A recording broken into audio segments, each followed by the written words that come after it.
Assalamualaikum warahmatullahi wabarakatuh. Apa kabar teman-teman semua? Selamat datang di channel Jejak Misteri. Semoga kalian semua selalu diberikan kesehatan dan juga dilancarkan rezekinya oleh Allah Subhanahu wa taala. Dan pada malam hari ini saya akan membacakan satu buah kisah horor yang berjudul Hantu Penunggu Mobil Tua. Dan bagi kalian yang baru berkunjung ke channelnya Jejak Misteri, silahkan di subscribe dulu dan jangan lupa aktifkan tombol loncengnya agar kalian gak ketinggalan cerita-cerita horor selanjutnya.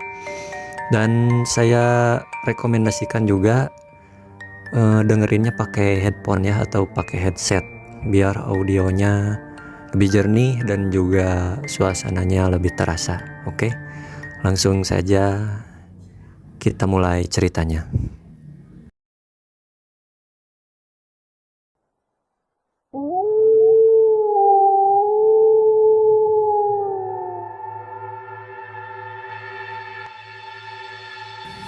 Halo semua, perkenalkan nama saya Rian.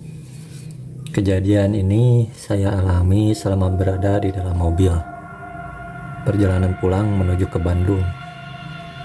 Ketika itu saya sudah menemui orang tua saya yang berada di Subang, dan saya pulang dari Subang itu pada malam hari. Saya tidak sendiri, saya ditemani istri saya yang duduk di depan dan juga dua keponakan saya yang duduk di jok tengah. Dan di jok paling belakang ada ibu mertua saya. Beliau duduk sendiri biar leluasa katanya. Karena waktu sudah malam, saya melihat istri saya sudah tidur. Dua keponakan saya juga sudah tertidur. Hanya ibu mertua saya saja yang masih terjaga. Biasanya orang tua suka cemas. Terkadang kalau saya ngebut sedikit suka komplain.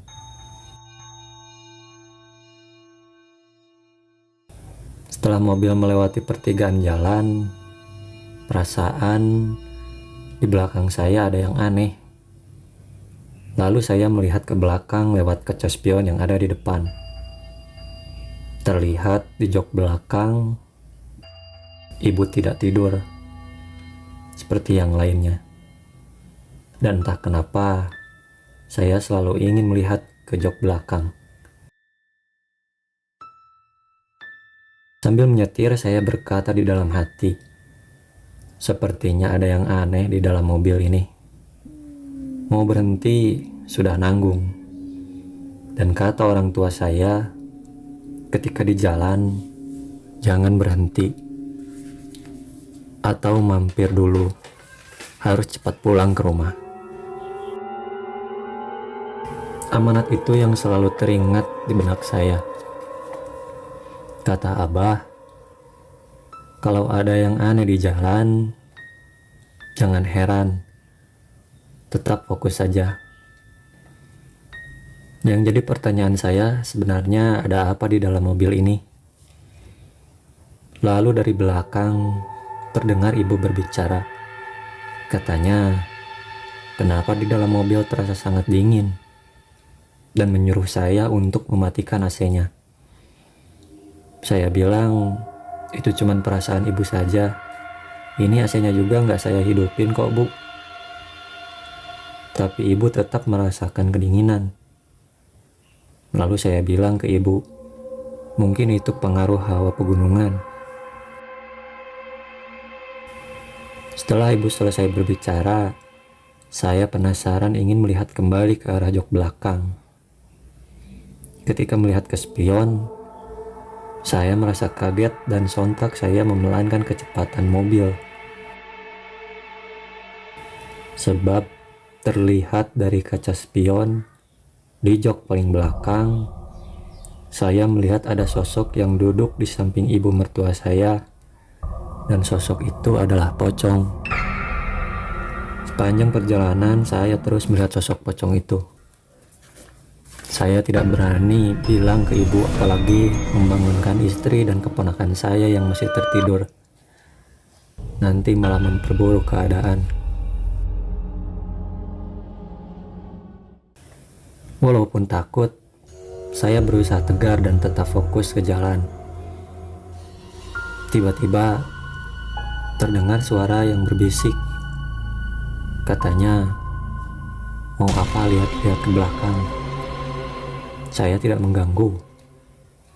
Langsung bulu kuduk saya merinding. Dan yang mendengar suara itu hanya saya saja. Dan yang lainnya masih tertidur pulas.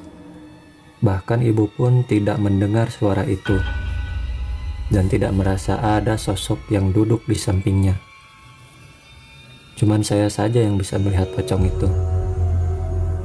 Wajah pocong itu pucat pasi dan dibungkus kain kafan.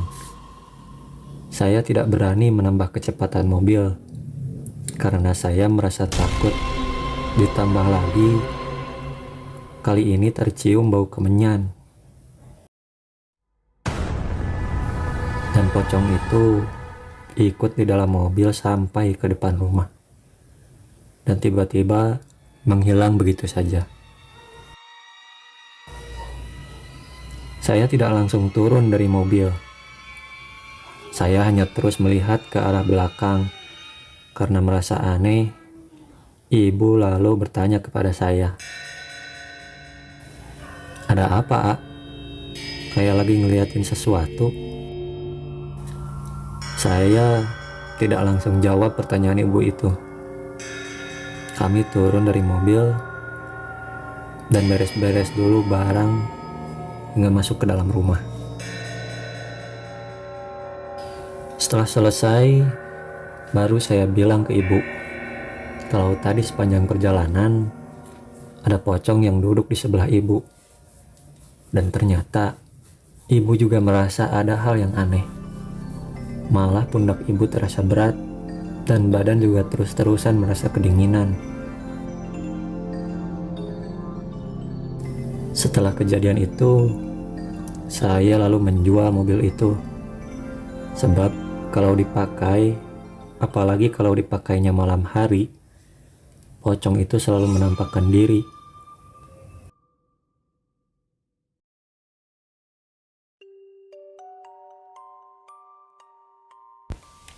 Oke teman-teman, itu dia tadi ceritanya sudah saya bacain. Dan dengan berakhirnya cerita horor tadi, berakhir juga perjumpaan kita kali ini.